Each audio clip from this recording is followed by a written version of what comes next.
Assalamualaikum warahmatullahi wabarakatuh. Selamat pagi, siang, sore, atau malam praktikan. Perkenalkan sebelumnya nama aku Novira Hasya dari jurusan Ilmu Ekonomi angkatan 2021 dan aku di sini selaku Statistik Teaching Assistant tahun 2023. Nah, buat kali ini aku akan menjelaskan materi mengenai distribusi sampling. Kalau gitu langsung aja kita mulai ke pembahasannya. Oke, jadi sebelum kita mulai nih, kita harus tahu dulu nih apa pengertian dari distribusi sampling itu sendiri. Nah, jadi distribusi sampling itu merupakan kumpulan nilai-nilai statistik yang sejenis. Sejenis. Nah, kalau udah sejenis nanti kita susun dalam suatu daftar. Jadi dari daftar tersebut kita itu bisa tahu nih adakah hubungan antara nilai statistik dan frekuensi statistika. Nah, pernyataan tersebut itu dikutip dari Sujana di bukunya yang terbit tahun 2001 pada halaman ke-87. Nah, setelah itu kita juga harus tahu apa sih kira-kira tujuan dari diadakannya distribusi sampling. Nah, buat distribusi sampling itu dia punya tujuan untuk mempelajari karakteristik populasi berdasarkan pada sampel yang diambil dari populasi tersebut secara random. Setiap unsur dalam populasi itu punya kesempatan yang sama untuk diikutsertakan ke dalam sampel. Jadi seperti yang kita tahu, yang namanya populasi itu kan pasti jumlahnya besar, jumlahnya banyak. Nah, kalau kita mau tahu karakteristik dari populasi itu sendiri, kalau misalnya kita harus menganalisis satu persatu bagian dari populasi itu kan pasti sangat memakan waktu dan tentunya banyak kendala-kendala lainnya.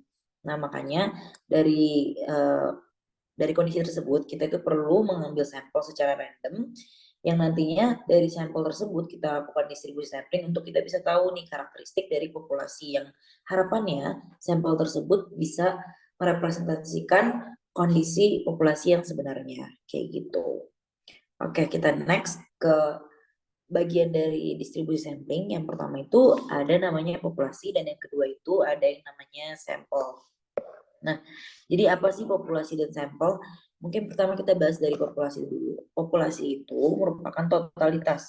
Totalitas semua nilai yang mungkin, baik itu dari hasil menghitung ataupun dari hasil mengukur, baik secara kuantitatif maupun kualitatif daripada karakteristik tertentu mengenai sekumpulan objek yang lengkap.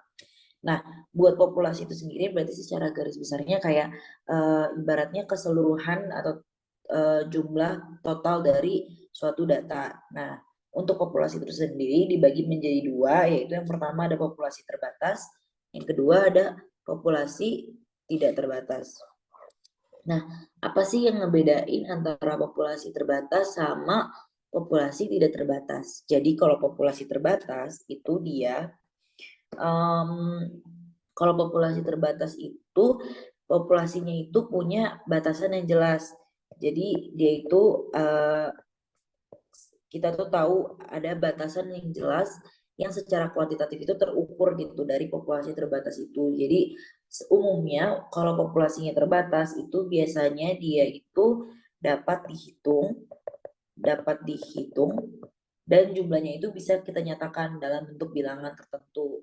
Contohnya apa? Misalnya contohnya kayak populasi dosen di Universitas Pajajaran yang merupakan lulusan S3 pada tahun 2021 atau misalnya jumlah mahasiswa baru FEB 4 angkatan 2022. Nah, itu kan merupakan jumlah yang bisa dihitung bahkan kita dari pihak kampus pun pasti punya datanya. Nah, oleh karena itu populasi yang tadi kita sebutin itu termasuk dalam bentuk populasi terbatas karena kita punya batasan yang jelas dan kita tahu angka pastinya itu berapa. Nah, untuk populasi yang tak terbatas itu dia itu merupakan um, populasi yang dia itu mengalami proses secara terus-menerus. Jadi dia itu kayak masih continuous gitu, terus-menerus prosesnya. Dan kemungkinan akan terus bertambah seiring berjalannya waktu. Jadi si populasi tidak terbatas ini akan selalu ada perubahan nilai dalam datanya gitu. Jadi nggak ada nilai tetapnya, nggak ada nilai fixnya yang mungkin bisa kita nyatakan dalam bentuk bilangan. Contohnya kayak misalnya populasi ikan di laut, itu kan berarti namanya ikan kan pasti terus berkembang biak, sehingga kita tuh nggak bisa tahu nih berapa sih jumlah pasti dari ikan di laut, atau bisa juga kayak populasi bintang di langit itu kan jumlahnya jutaan dan nggak bisa kita ukur secara kasat mata. Nah itu masuknya ke populasi yang tidak terbatas. Nah terus habis itu berikutnya ada sampel. Nah sampel itu apa? Sampel itu bagian dari populasi, bagian dari populasi. Jadi ibaratnya sampel ini cuma sebagian dari populasi yang kita teliti. Nah, sampel itu sendiri dibagi menjadi dua. Yang pertama itu ada sampel random sampel atau biasa disebut juga sampel probabilitas atau probability sample atau bisa disebut juga sampel peluang. Nah, itu apa maksudnya? Jadi dia itu punya seluruh bagian dari populasinya itu punya kesempatan yang sama untuk bisa diambil menjadi sampel gitu. Jadi dalam pengambilan sampelnya semua elemen dari populasi itu punya kesempatan yang sama atau peluang ya, peluang yang sama untuk dijadikan sampel kayak gitu. Nah, berarti yang non random sample itu apa? Non random sample itu berarti yang sebaliknya atau biasa disebut non probability. Nah, jadi kalau si non probability sample ini dia itu tidak memiliki peluang yang sama. Kayak gitu, tidak memiliki peluang yang sama. Oke. Lanjut kita ke materi berikutnya. Berikutnya itu ada sampling. Nah, sampling itu apa sih? Sampling itu merupakan teori statistika yang kita gunakan untuk memilih anggota sampel. Jadi, si sampling itu ibaratnya kayak teknik atau teori dari statistika yang kita gunakan buat kita tuh bisa memilih anggota sampel gitu. Jadi gimana sih cara kita memilih anggota sampel? Apakah memang sampel itu bisa dinyatakan representatif atau enggak? Bisa menggambarkan populasi dari mana dia diambil. Nah, dalam mempelajari karakteristik populasi itu biasanya kita melakukan sampling karena ada beberapa alasan. Yang pertama, memakan banyak waktu. Memakan waktu untuk mendapatkan data dari seluruh populasi. Seperti yang tadi udah dijelasin juga, yang namanya populasi itu jumlahnya banyak, dan yang pastinya kalau kita harus meneliti satu persatu bagian dari data populasi, pastinya bakal makan waktu banyak banget gitu. Nah, berikutnya juga ada biaya untuk meneliti semua bagian dari populasi itu kemungkinan tinggi. Biaya kemungkinan terlalu tinggi. Kenapa? Karena yang namanya kita melakukan penelitian, pasti kan ada aja biaya-biaya yang harus kita keluarkan.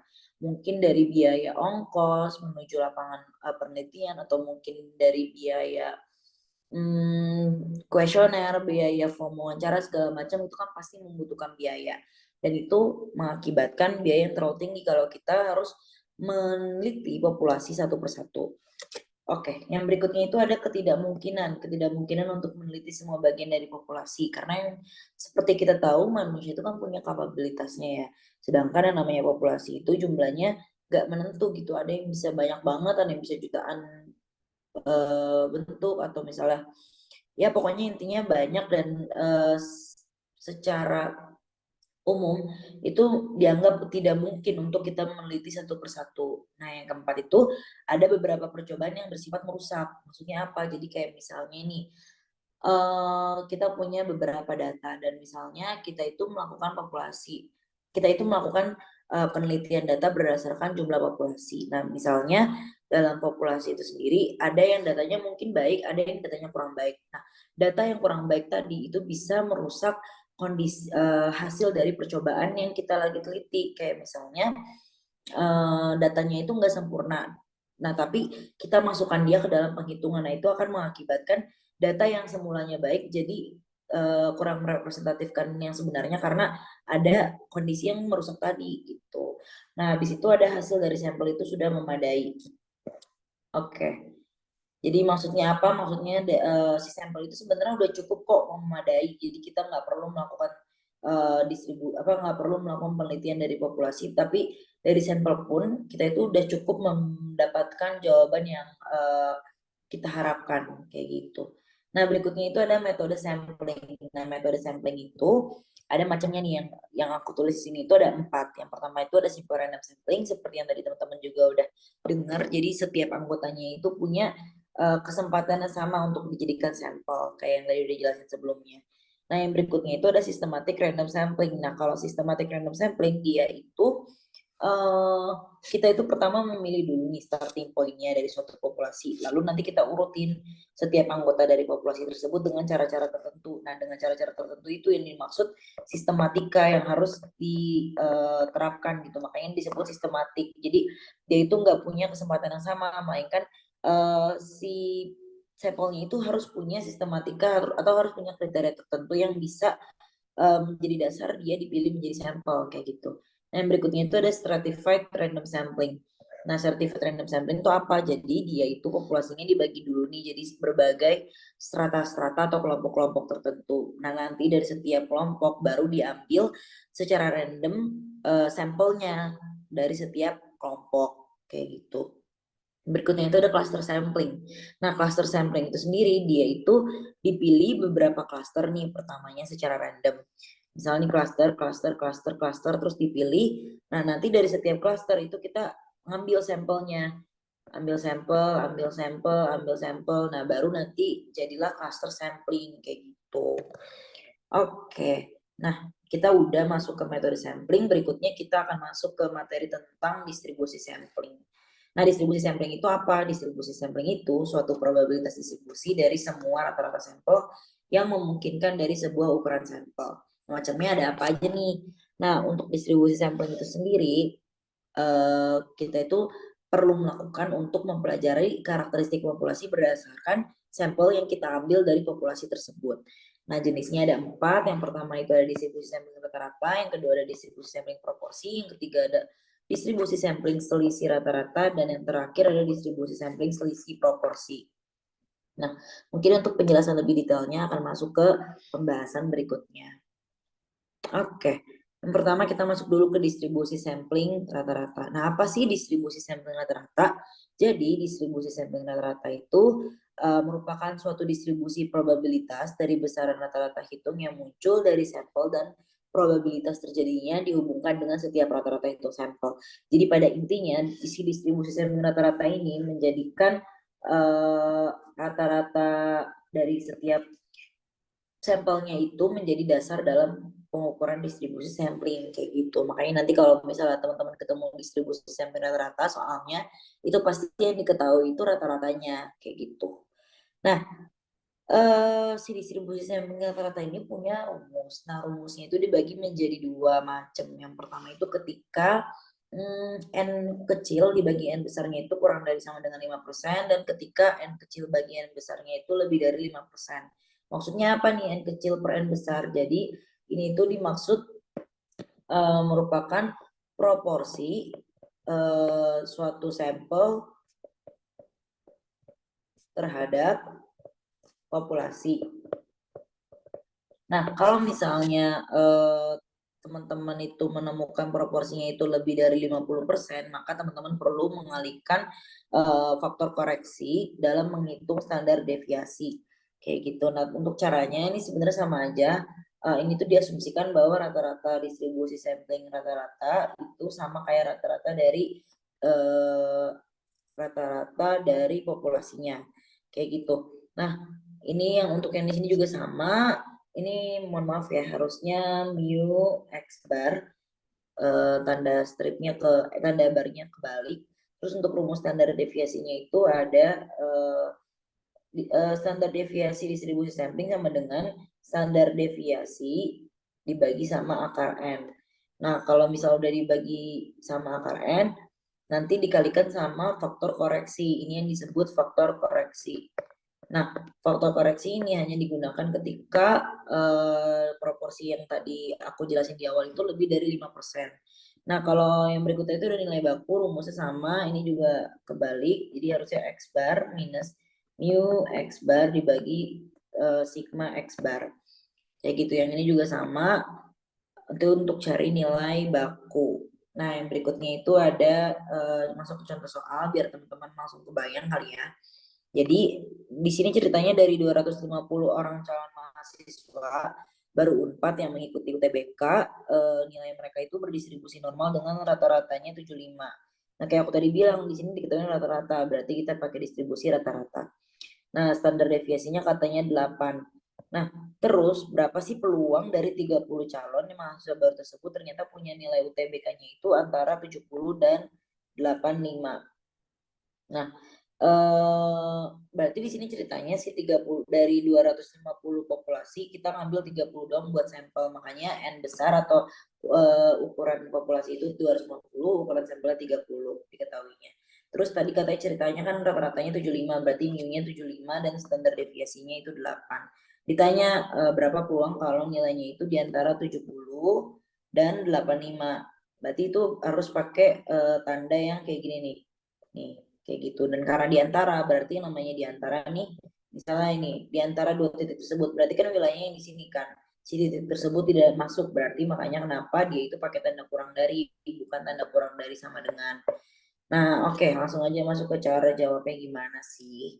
Nah, buat cara jawabnya yang pertama, untuk kita tahu nih kita pakai rumus yang mana nih, tadi kan dijabarin ada 2 macam rumus. Nah, berarti untuk tahu kita harus pakai rumus yang mana, kita harus cari tahu dulu proporsinya. Nah, langsung aja nih kita hitung ya. N per N sama dengan 30 per 250 sama dengan 0,12. 0,12 itu berarti lebih besar atau lebih kecil dari 5%. Berarti jawabannya itu lebih besar kan dari 5%. Makanya dia pakai faktor koreksi. Nah, terus tadi kan di awal dikasih tahu ya kalau mu x bar itu sama kayak mu yang artinya sama dengan 75.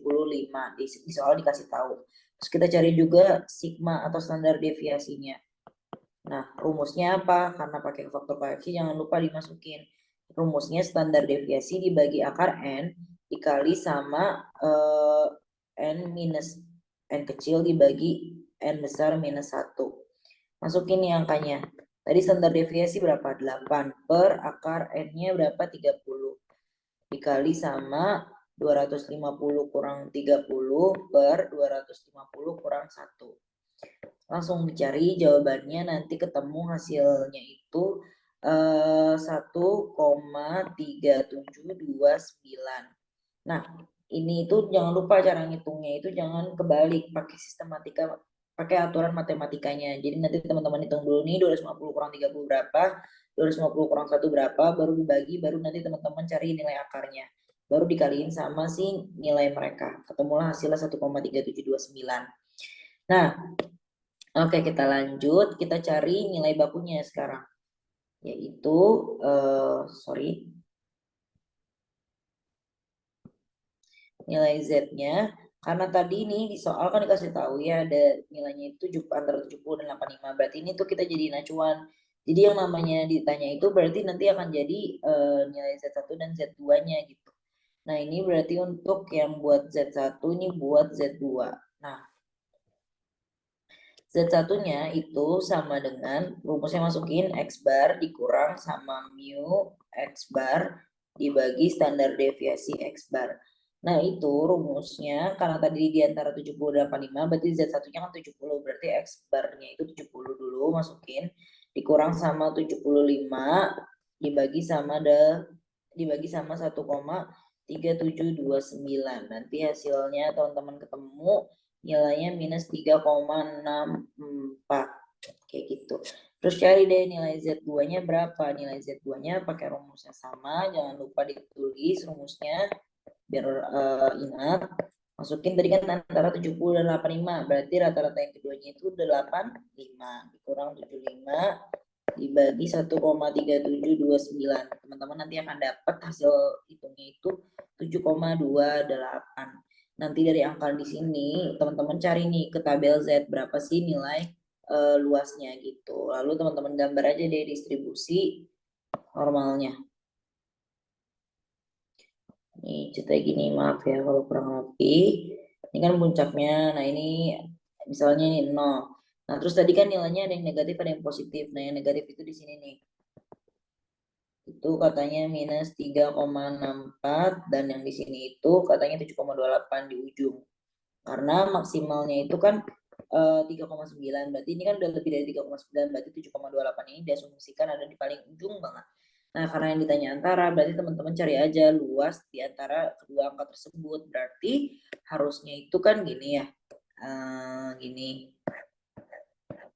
Nah, terus teman-teman lihat nih, ini berapa luasnya, ini berapa luasnya. Nah, minus 3,64 itu luasnya itu 0, kalau teman-teman cari di tabel Z 0,4999. Kalau yang ini itu katanya karena dia di paling ujung berarti udah pasti dia itu 0,5. Nah, buat tahu nilai di daerah kedua titik tersebut berarti teman-teman harus dijumlahin karena kan ceritanya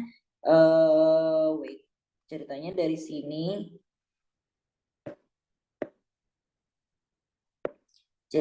sini ke sini itu kan 0,49 nih, 0,4999. Nah, dari sini ke sini itu 0,5.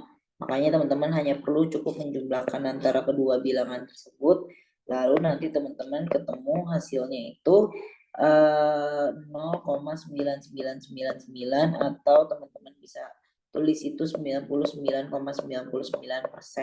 yang artinya jadi peluang dari 30 orang peserta UTBK yang diobservasi itu ternyata punya rata-rata nilai UTBK 70 dan 85, itu ternyata peluangnya itu 99,99%.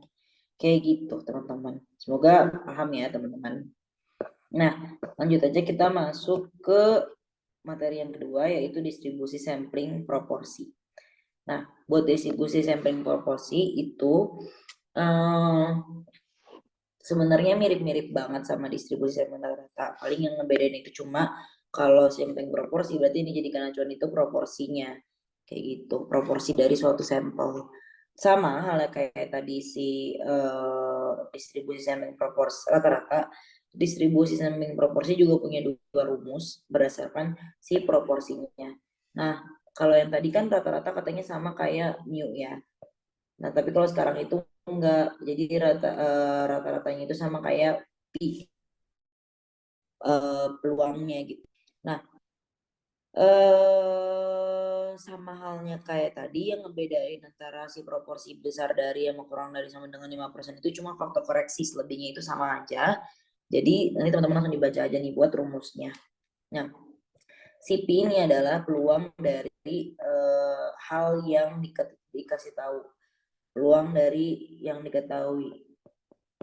Nah, kalau satu mimpi berarti satu dikurang peluang tersebut. Jadi misal peluang kue itu berhasil itu 90%, berarti satu minus P-nya itu 10% dan P-nya itu 90%, kayak gitu. Nah, lanjut aja masuk ke contoh soal. Jadi ceritanya dalam suatu tes itu ditemukan bahwa 15% dari seluruh peserta itu lulus katanya. Nah, diambillah nih 120 peserta sebagai sampel acak dari semua peserta yang mengikuti tes. Nah, berapa sih probabilitas peserta yang lulus itu? Katanya lebih dari 20%. Nah, berarti langsung aja nih masukin diketahui. Oh iya, sama untuk tambahan informasi ya teman-teman.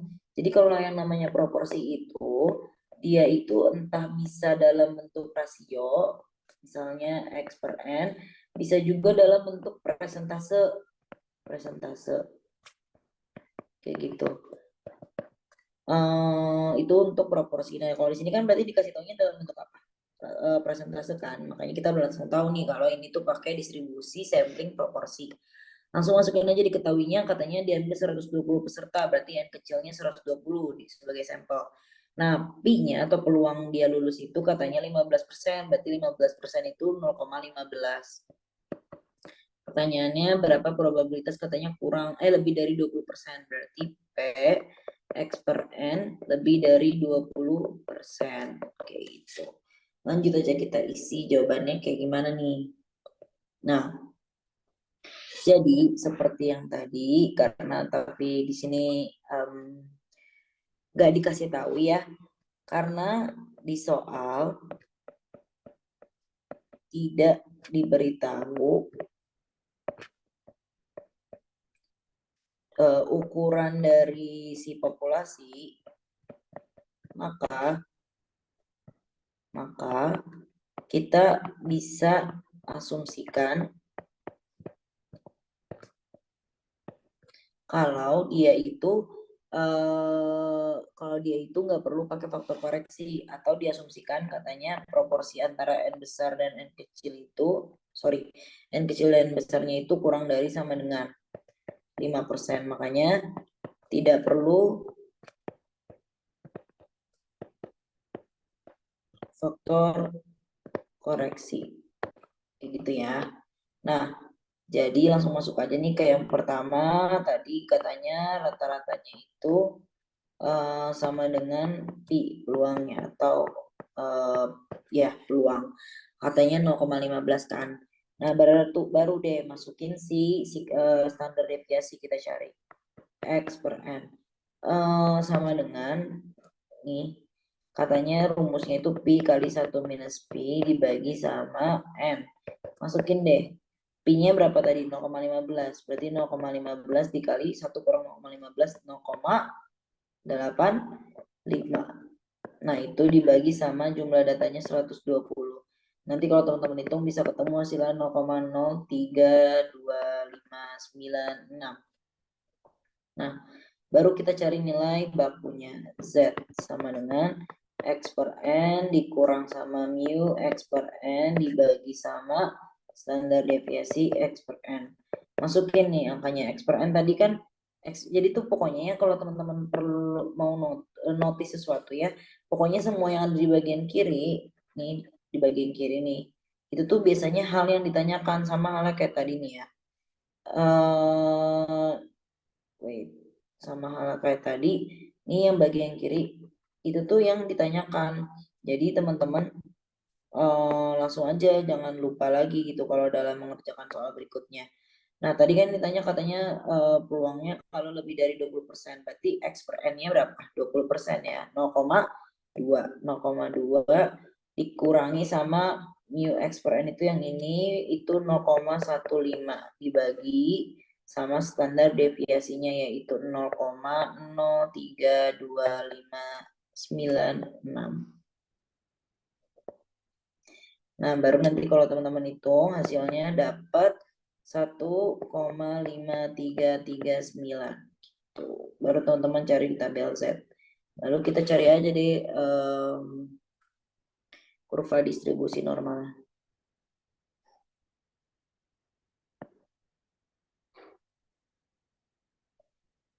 Nah, ini asumsikan ini 0. Terus katanya itu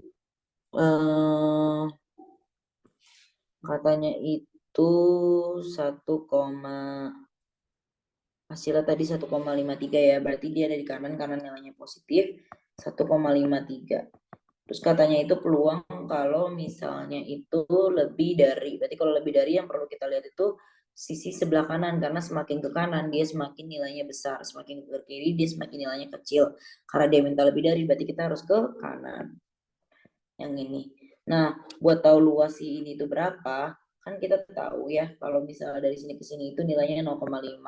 Dan kita juga bisa lihat tahu nih dari sini ke sini itu berapa, dari tabel Z,53 itu nilai luasnya berapa, ternyata 0,4730.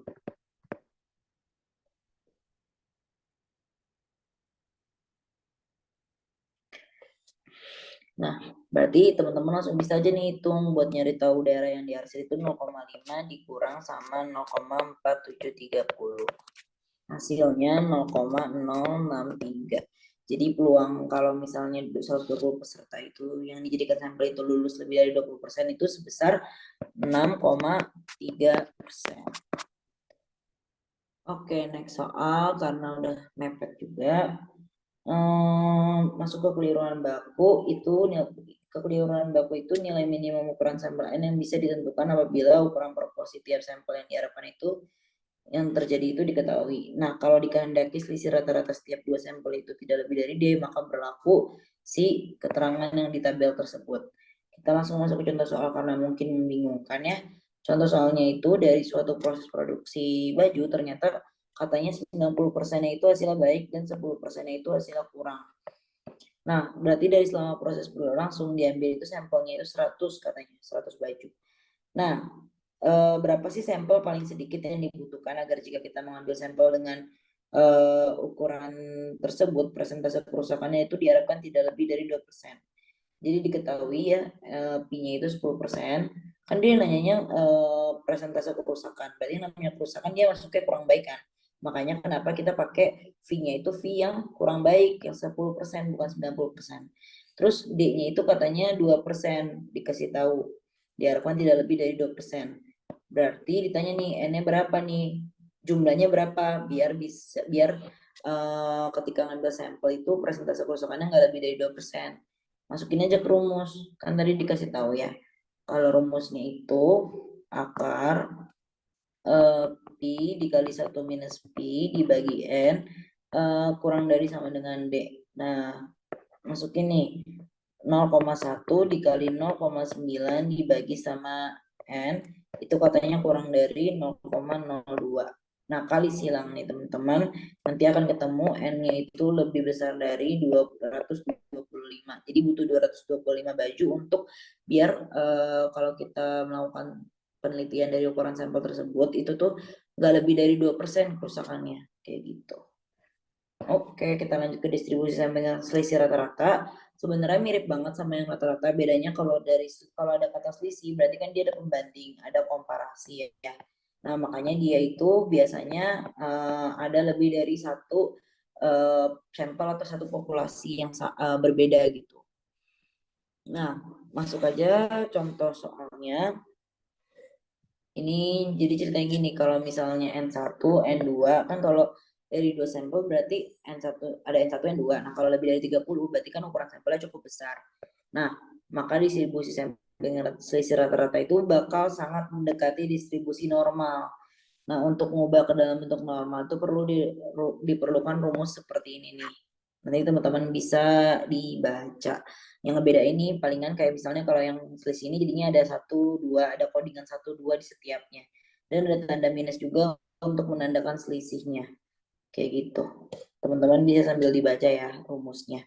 Nah, kalau misalnya ternyata standar deviasi 1 kuadrat dan 2 kuadrat itu nggak diketahui, maka kita bisa pakai standar deviasi dari sampel. Oke, kita masuk ke contoh soal. Katanya pada satu wilayah itu pendapatan manajer per hari masing-masing 72 juta. Jadi manajer itu 72 juta dan karyawan itu 32 juta. Dengan simpangan bakunya itu 22 juta dan 6 juta.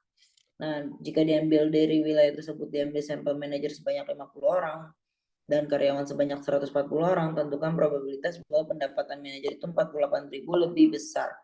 Berarti kasih tahu rata-rata yang pertama 72, yang kedua 22.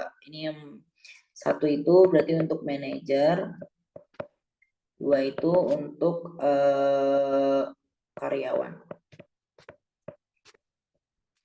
Masukin angkanya, N1-nya 50, terus ditanya katanya selisihnya nggak lebih besar dari 48.000. Jadi lebih dari 48.000. Oke, next. Kita langsung masuk aja cara ngerjainnya gimana.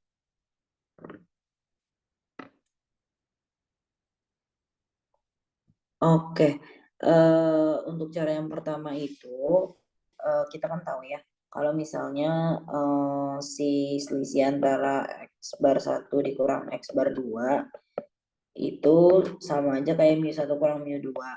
Nah, kalian hitung aja mu 1 berapa? 72.000. Mu 2 berapa? 32.000. Sorry.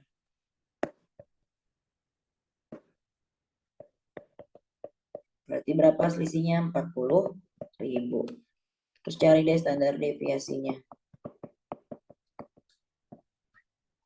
Nah, standar deviasinya kan sigma 1 kuadrat dibagi N1 ditambah sigma 2 kuadrat dibagi N2. Nah, masukin angkanya. 22.000 dikuadratkan per 50 ditambah 6.000 dikuadratkan per 140. Nanti teman-teman ketemu hasilnya 315,23406. Nah, baru nanti cari nilai Z-nya itu pakai rumus X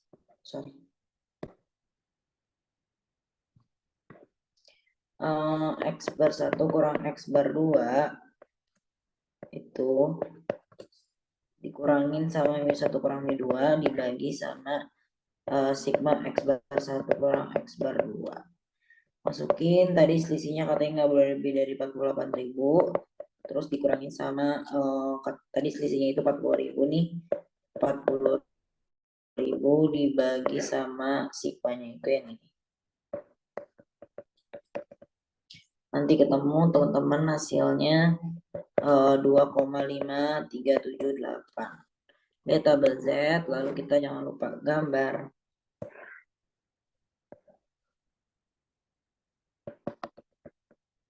Karena positif berarti dari di kanan 2,54. Nah, baru deh kita lihat luasnya, karena nggak lebih dari, berarti harus yang di yang sebelah kanannya.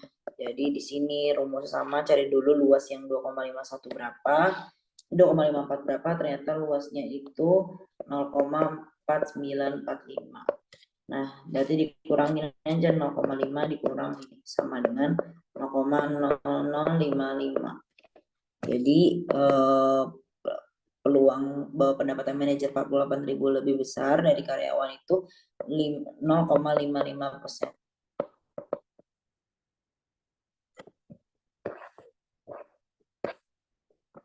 Oke, terakhir kita masuk ke distribusi sampling selisih proporsi. Sebenarnya sama juga kayak tadi nih, ada dua macam sampel. Nah, ini juga bisa teman-teman baca, silakan. Langsung aja kita masuk ke contoh soal. Karena mirip banget. Ceritanya ada dua orang komedian namanya Desta dan Vincent, dia melakukan pengambilan gambar. Nah, si Desta itu ngelakuin kesalahan 6%. Nah, Vincent itu ngelakuin kesalahan 3%. Diambil hasil pengambilan 68 kali take. Jika dibandingkan dengan Vincent, berapa probabilitas si gambarnya Desta itu kesalahannya lebih dari 5%. Jadi diketahui katanya tadi kesalahannya si Desta itu 6%, si Vincent 3%. Sorry, kebalik. Vincent 3% benar, terus 68 kali take berarti N-nya 68. Oke. Sorry. Ini itu harusnya bukan kayak gini. Maaf ya. Jadi harusnya peluang dari X1 per N1 dikurang X2 per N2 itu lebih dari 5%. Kayak gitu. Maaf ya. Kita lanjut ke cara pengambilannya. Oke, berarti kita sekarang langsung cari aja perbedaan. Tahap yang pertama itu perbedaan atau selisih dari peluang kesalahan si Desta dengan si Vincent. Nah, yaitu berarti rumusnya itu P1 kurang P2 nih, yaitu 0,06 si Desta dikurang sama si Vincent 0,03. Hasilnya 0,03. Sekarang kita cari sigmanya. Sigma X1 per N1 dikurang X2 per N2. Nah, rumusnya itu akar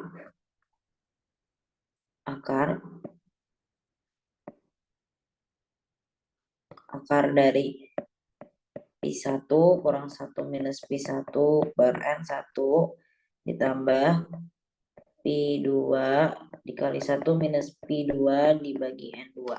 Masukin aja nih teman-teman angkanya, akar dari 0,06 dikali 0,94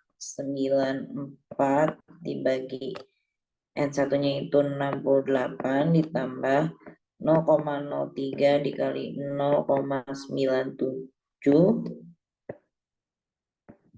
dibagi sama 68. Nanti kalau teman-teman hitung ketemu hasilnya 0,08134889. Oke, sekarang kita cari nilai bakunya. Nah, caranya mencari si Z-nya yaitu Z sama dengan X1 per N1 dikurang X2 per N2, terus kita kurangin sama mu dari X1 per N1 dikurang X2 per N2 dibagi sama standar deviasi atau sigma dari X1 per N1 kurang X2 per N2. Kayak gitu. Nah, baru deh kita masukin angkanya sama dengan 0,05. Kan tadi selisih yang ditanyain nih. Karena aku udah bilangnya kalau yang di kiri itu pasti yang ditanyain. Yang ditanya katanya lebih dari 5%, berarti taruh angka 0,05 dikurang sama yang sebenarnya mu-nya itu 0,03. Ini yang ini. Jadi 0,03 dibagi sama yang teman-teman tadi udah ketemu nih si 0,08. 0,0813 gitu. Nah, nanti ketemu hasilnya 2,46. Nanti teman-teman lihat tabel Z seperti biasa. Nah, kalau teman-teman lihat tabel Z, kita bikin kurvanya. Oke. Seperti biasa ini tengah 0, terus karena ini positif berarti ada di kanan 2,46. Katanya kan lebih dari, berarti yang mau dilihat itu yang sebelah kanannya lagi. Ya udah teman-teman sekarang tinggal cari dulu luas 2,46 itu berapa. Ternyata hasilnya itu 0,4931. So, berarti untuk cari luas yang di RC itu sama dengan 0,5 kurang 0,4931 sama dengan 0,0069. Jadi kalau misalnya dibandingin sama Vincent, probabilitas si Desta itu punya kesalahan lebih dari 5% itu katanya 0,0069 atau 0,69%. Oke, mungkin itu materi terakhir yang bisa aku sampaikan di video kali ini. Semoga materinya bermanfaat dan semoga bisa dipahami oleh teman-teman sekalian. Semangat praktikumnya, semoga lancar dan semoga diberikan hasil yang terbaik. Sekali lagi, terima kasih atas perhatiannya. Sampai jumpa teman-teman semuanya. Wassalamualaikum warahmatullahi wabarakatuh.